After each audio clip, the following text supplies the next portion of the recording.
यसको सिम्बल के हो? Nepal is the powerful. Nepal is the powerful. तपाईँ के राजावादी हो क्या? धर्मवादी हो। राजावादी हो। धर्ममा छु। राजा किन चाहियो तपाईँले चाहिँ? हामी अन्धकारमा बसिन्छौँ। उज्यालो चाहिएन, उज्यालो राजाले दिनुहुन्छ। किन बत्ती छैन र तपाईँको गाउँतिर? ए बत्तीको उज्यालोमा बस्नु र यो यस्तो उसमा बस्नुको त फरकै छ नि। राजाले चाहिँ के चाहिँ गर्नुहुन्छ आयो भनेपछि तपाईँले? त्यो आफ्नो त्यो लुगा त्यो पेन्टतिर उलाएर बस्छ। त्यो राजाले त्यसपछि मात्रै राजा आउँछ। त्यो एउटा कट्टु खोलेर नाङ्गै बस्छ नि त्यस्तो राजा आउँछ।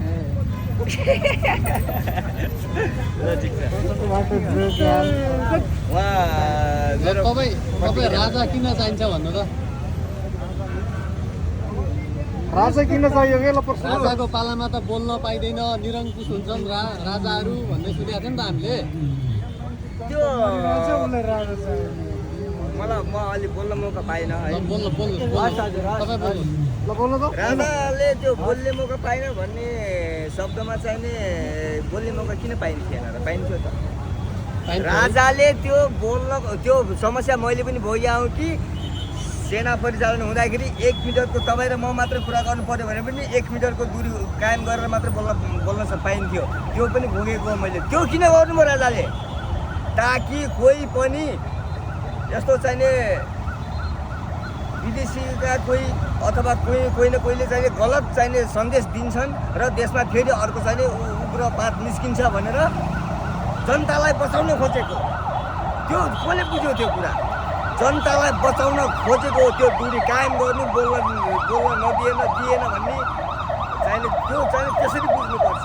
जस्तै तपाईँले घर चलाउनु होला, घर परिवार चलाउँदाखेरि छोराछोरी ल दुईवटा छोरा कसैसँग लडाइँ नहोस् भन्नुभयो भने तपाईँले बोलाएर अथवा उनलाई शान्त पारेर केही न केही विकल्प त खोज्नुहुन्छ त हो। राजाले पनि त्यो विकल्प खोज्नु भएकै थियो त्यतिखेर।